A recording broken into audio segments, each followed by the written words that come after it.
늙은 몸은 쇠하지만 생각은 날카로워진다. 이 말은 프랑스 철학자 장자크 루소가 나이 들어 직접 쓴 고백록의 문장에서 느껴지는 진심입니다. 오늘은 루소의 말과 삶을 통해 인생의 후반, 우리가 어떤 태도로 살아야 하는지 함께 생각해 보려 합니다. 루소는 1712년 스위스 제네바에서 태어났습니다. 그의 어머니는 그가 태어난 지 며칠 만에 세상을 떠났고, 아버지는 책을 좋아했지만 감정적으로 불안정한 인물이었습니다. 어린 루소는 외로움 속에서 성장했고, 자연과 책, 특히 고전 문학 속에서 위로를 찾았습니다. 청소년기에 그는 집을 떠나 이곳저곳을 떠돌며 생계를 이어갔습니다. 어떤 날은 시계 수리공 밑에서 일을 배우고, 어떤 날은 가난한 악보 복사원으로 일하며 음악과 철학을 익혔습니다. 이렇게 떠돌이 같은 삶을 살던 그가 철학자로 세상에 알려지게 된 계기는 바로 한 편의 글에서 시작됩니다. 1750년 그는 프랑스 디종 아카데미가 낸 공모 주제에 대해 글을 씁니다. 과학과 예술이 인간을 더 도덕적으로 만들었는가? 라는 질문에 루소는 거꾸로 과학과 문명이 인간을 타락시켰다고 주장합니다. 이 파격적인 주장은 그를 단숨의 지식인 사회의 중심으로 끌어올립니다. 이후 장자크 루소는 에밀과 사회계약론 같은 대표작들을 통해 자연으로 돌아가야 한다는 철학과 인간 본연의 선함, 그리고 자유와 평등의 가치를 세상에 설파합니다. 에밀은 교육에 대한 철학적 소설로 그는 인간이 본래 선하게 태어나지만 사회와 제도 속에서 타락한다고 주장합니다. 아이들은 자연과 함께 자라고 경험과 감정 안에서 스스로 도덕성을 키워야 한다고 말합니다. 사회계약론에서는 권력과 공동체의 관계를 날카롭게 파고듭니다. 그는 말합니다. 인간은 자유롭게 태어났지만 어디서나 쇠사슬에 묶여 있다. 그는 진정한 공동체는 억압이 아니라 합의와 참여로 이루어져야 한다고 믿었습니다. 이 사상은 당대 권력층에게는 받아들이기 힘든 도전이었고 곧바로 박해가 시작됩니다. 에밀과 사회계약론은 발간 즉시 금서로 지정되었고 루소는 프랑스를 떠나 스위스로 피신하게 됩니다. 하지만 스위스에서도 그는 오래 머물지 못했습니다. 종교계와 정치 권력은 그의 존재를 불온한 철학자라 비난했고 결국 그는 유럽 각지에서 망명 생활을 이어가야 했습니다. 1766년부터 1782년까지 무려 6년 동안 루소는 머물 곳 없이 떠돌아야 했습니다. 정신적으로도 육체적으로도 그에게는 가장 힘든 시기였습니다. 무엇보다도 그를 무너뜨린 건 사람들과의 갈등이었습니다. 섬세하고 예민했던 그는 조금의 비난에도 깊은 상처를 받았고 친구와의 인연도 연인과의 관계도 자주 멀어지고 끊어졌습니다. 게다가 그는 젊은 시절 동거하던 여성 테레즈와의 사이에서 무려 5명의 아이를 낳았지만 모두 고아원에 보냈습니다. 자신이 감당할 수 없다는 이유에서였습니다. 훗날 그는 이 선택에 대해 깊은 후회를 남기게 됩니다. 이 모든 외로움과 후회, 그리고 시대와의 충돌을 견디던 어느 날, 루소는 글을 쓰기 시작합니다. 그 글이 바로 고백록입니다. 루소는 말합니다. 나는 세상에 유일무이한 존재를 남기고 싶다. 내가 살아온 모든 것을 감추지 않고 있는 그대로 보여주겠다. 고백록은 단순한 자서전이 아닙니다. 자신의 불안, 실수, 망설임까지 솔직하게 기록한 인간 루소의 깊은 고백입니다. 그는 글 속에서 자신의 모든 모순과 후회를 인정합니다. 자신이 비겁했던 순간, 용기 내지 못했던 결정들, 이기적이었던 감정까지도 숨기지 않습니다. 루소는 말합니다. 나는 나의 죄를 감추지 않겠다. 비판받더라도 있는 그대로 보여주겠다. 이 고백은 오늘날까지도 진정한 자기 성찰의 기록으로 평가받습니다. 그는 살아생전 누구에게도 사랑받지 못했다고 느꼈지만 죽은 뒤에는 인류의 정신을 바꾼 사람으로 남게 됩니다. 1778년 그는 56살의 나이로 세상을 떠났습니다. 하지만 그의 글은 살아남았습니다. 노년에 이르러 그는 오히려 더 깊고 더 날카로워졌습니다. 늙은 몸은 쇠할지라도 생각은 날카로워지고 고백은 진실해졌습니다. 루소는 말합니다. 인생의 마지막은 스스로를 향해 쓰는 편지여야 한다고. 그 편지는 누구에게 보여주기 위한 것이 아니라 자신이 자신에게 남기는 가장 정직한 기록이어야 한다고 말이죠. 오늘 우리는 그 편지 한 장을 함께 들여다본 것입니다. 그리고 노년이라는 시간 속에서 우리가 나 자신과 더 가까워질 수 있는 길을 루소를 통해 잠시 느껴본 것입니다. 무엇보다 그의 생각을 가장 깊이 들여다볼 수 있는 책은 바로 고백록입니다. 고백록은 루소가 말년의 고독 속에서 써내려간 자전적인 기록이자 그가 인생 후반에 다다라 비로소 꺼낸 진심이었습니다. 그는 이 책에서 자신의 어린 시절부터 청년기의 방황, 중년의 명성과 그 이면에 있었던 인간관계의 상처들, 그리고 철학자로 살아온 노년의 내밀한 내면까지 모두 가감없이 풀어놓습니다. 그는 고백록을 이렇게 시작합니다. 나는 전에 없던 그리고 다시는 없을 존재를 보여주려 한다. 내가 느꼈던 대로 쓰고 내가 한 대로 말하며 내가 바로 그런 사람이라는 것을 밝히겠다.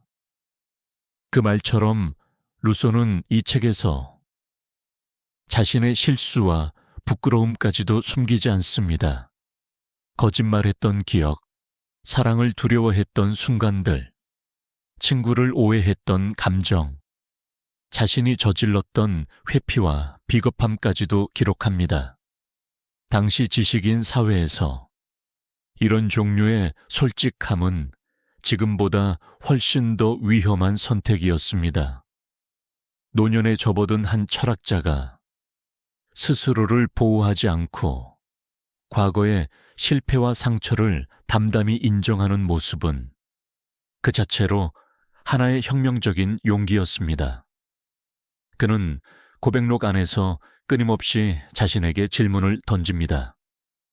나는 정말 타인을 사랑했는가? 나는 진심으로 철학을 위해 살았는가? 그리고 그 물음들에 정직하게 답하려고 애씁니다. 고백록은 단지 루소의 이야기에 머무르지 않습니다. 그 안에는 우리 모두가 나이 들며 품게 되는 질문이 담겨 있습니다. 삶이란 무엇이었을까? 나는 과연 잘 살아온 걸까? 지금의 나는 과거보다 나아졌는가? 루소는 말합니다. 나는 내 삶을 진실하게 말하고 싶다. 좋든 나쁘든 있는 그대로 남기고 싶다. 이 문장은 단순한 자서전적 진술이 아닙니다. 그것은 인생 후반에 들어선 인간이 자기 자신에게 내리는 가장 정직한 평가입니다. 나이가 들수록 루소는 조용해졌습니다. 젊은 시절 격정적인 논쟁을 일삼던 그는 말년이 가까워질수록 더 깊은 침묵 속에서 생각하고 걷고 그리고 글을 썼습니다. 그는 긴 망명과 고립 끝에 프랑스 외곽의 에르무농빌이라는 작은 마을로 들어가 혼자만의 산책을 반복하며 고백록을 마무리하게 됩니다. 그는 말합니다. 늙는다는 것은 더 이상 속도를 선택하는 것이 아니라 깊이를 선택하는 일이다. 그 말처럼 루소의 마지막 시간은 조용했지만 그 조용함 안에는 깊은 울림이 있었습니다. 젊은 시절에는 명성과 설득이 목표였다면 노년의 루소는 그 모든 것을 벗어던지고 자기 자신에게 가장 정직한 글을 남기려 했던 것입니다. 그 고백은 오늘을 살아가는 우리에게도 여전히 유효한 질문을 던집니다. 나는 지금 나의 삶을 진실하게 말할 수 있을까? 그 삶이 꼭 위대하지 않아도 그 안에 진심이 있었다고 말할 수 있을까? 루소의 고백은 말합니다. 늙음은 부끄러운 것이 아니라 드디어 진짜 이야기를 시작할 수 있는 시간이라고요. 마음의 옷을 벗고 그동안 미뤄둔 말들을 꺼내는 시간이라고요. 오늘 우리는 그 조용한 용기의 글 한 장을 함께 펼쳐본 것입니다. 늙는다는 것은 더 이상 속도가 아니라 깊이를 선택하는 일이다. 그는 화려한 명성을 쫓기보다 마지막 순간까지 자신만의 진심과 철학을 지키고자 했습니다. 그가 말년에 쓴 고백록과 고독한 산책자의 몽상은 노년의 고독, 자연에 대한 사랑, 삶의 의미에 대한 질문이 담겨 있는 글입니다. 우리는 종종 나이 들수록 말수가 줄어든다고 말합니다. 하지만 루소는 그 고요함 속에 더 많은 생각이 있고 그 생각은 젊었을 때보다 더 날카롭고 깊다고 말했습니다. 혹시 지금 외롭고 몸도 마음도 예전 같지 않다고 느끼시나요? 하지만 루소가 그랬듯 생각은 여전히 살아있고 그 생각이야말로 우리를 지켜주는 마지막 자산일 수 있습니다. 그는 이렇게 말했습니다. 나는 비로소 나를 이해하기 시작했다. 내가 늙고 나서야 말이다. 이후에 낭독드릴 문장들은 고백록에 실제로 루소가 쓴 내용을 낭독해 드리는 내용입니다. 총 40문장을 추려봤습니다. 첫 번째, 저는 제 마음의 감정을 알고 사람들을 압니다. 저는 지금까지 본 그 어떤 사람들과도 닮지 않았다고 감히 믿습니다. 두 번째, 생계를 유지하는 일만 생각하게 되면 고상하게 생각하기가 참 어렵습니다. 세 번째, 저는 제 성격과 너무나 달라서 정반대의 사람으로 오해받는 경우가 종종 있습니다. 네 번째, 마치 제 마음과 제 머리가 같은 사람에게 속하지 않은 것 같은 느낌이 듭니다. 다섯 번째, 세상에 대한 환상 때문에 저는 독서를 통해 유익을 얻으려면 그 책에 전제된 모든 지식을 먼저 가져야 한다고 믿었습니다.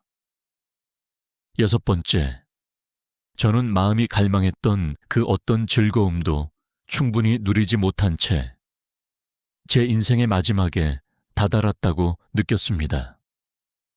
일곱 번째, 저는 본보기가 없고 그 업적을 모방할 자가 없는 길을 걸었다고 생각합니다.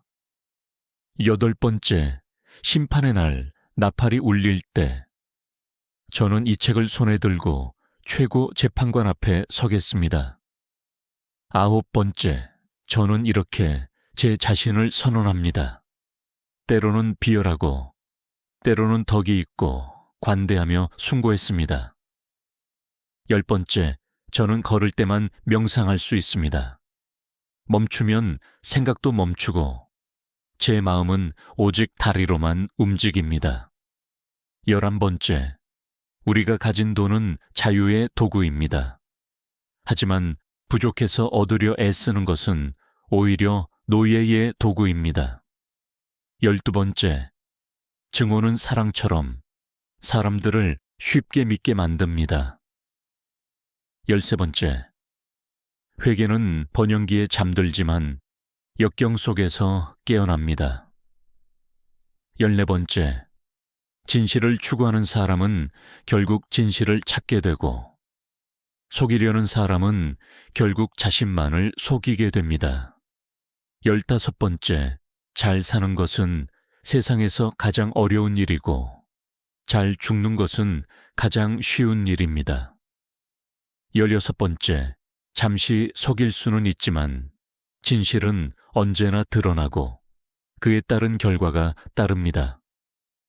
17번째, 진실과 겉모습을 혼동하지 마시고 메아리를 목소리로 착각하지 마십시오. 18번째, 진실에 대한 갈망은 인간의 가장 고귀한 속성입니다.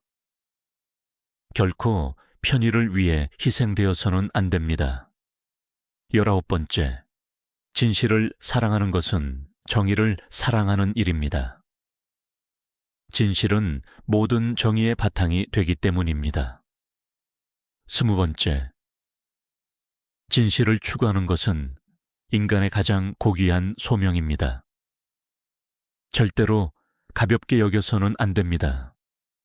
21번째, 저는 들킬까봐 사람들 앞에서 도둑이자 거짓말쟁이, 중상모략가로 불릴까봐 두려웠습니다.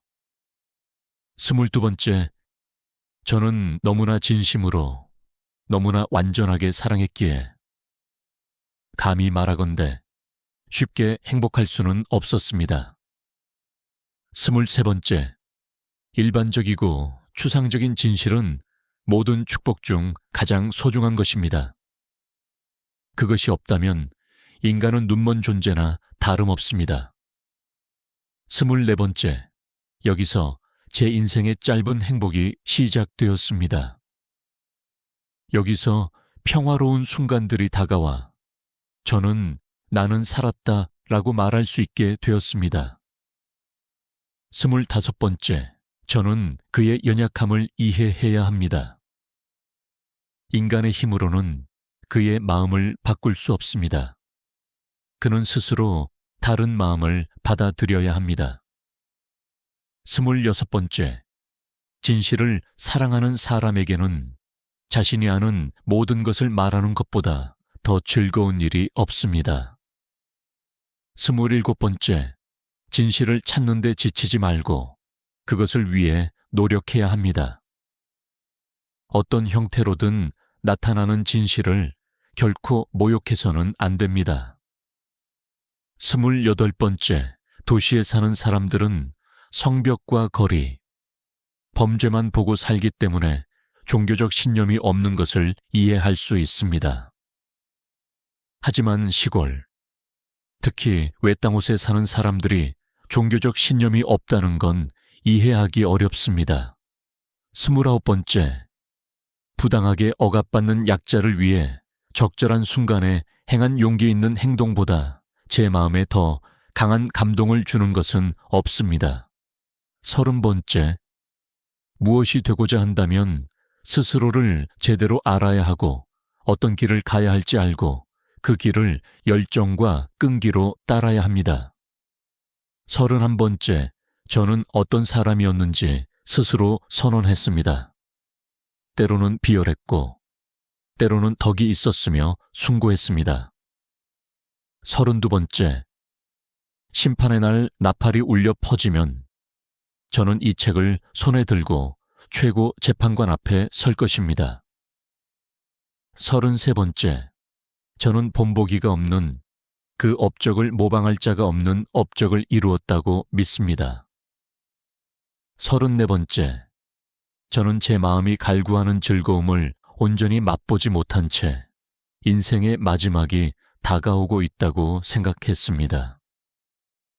35번째, 세상에 대한 환상 때문에 독서를 통해 유익을 얻으려면 책에 제시된 모든 지식을 갖춰야 한다고 믿었습니다.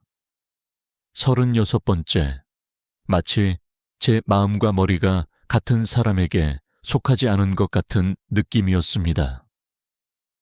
37번째, 저는 나와 너무 달라서 전혀 다른 성격의 사람으로 오해받을 때가 종종 있습니다.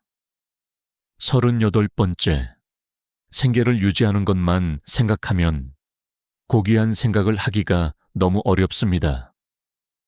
39번째, 저는 제 마음의 감정을 알고 사람들을 압니다. 제가 본 그 누구와도 닮지 않았다고 감히 믿습니다. 40번째, 저는 걷고 있을 때만 생각할 수 있습니다.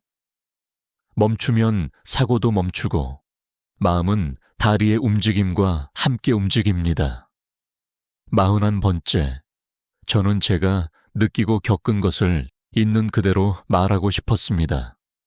좋든 나쁘든 모두 제 이야기이기 때문입니다. 오늘은 루소의 마지막 말들을 통해 늙어간다는 것의 철학을 함께 생각해 보았습니다. 우리는 루소보다 젊으며 그때와 다른 현대를 살아갑니다. 그가 남긴 유산을 통해 훨씬 더 많이 성찰할 수도 있습니다. 선택은 우리의 몫이라고 생각합니다. 영상이 도움이 되셨다면 영상의 좋아요를 부탁드립니다. 구독과 댓글도 해주시면 영상 제작에 큰 힘이 됩니다. 감사합니다.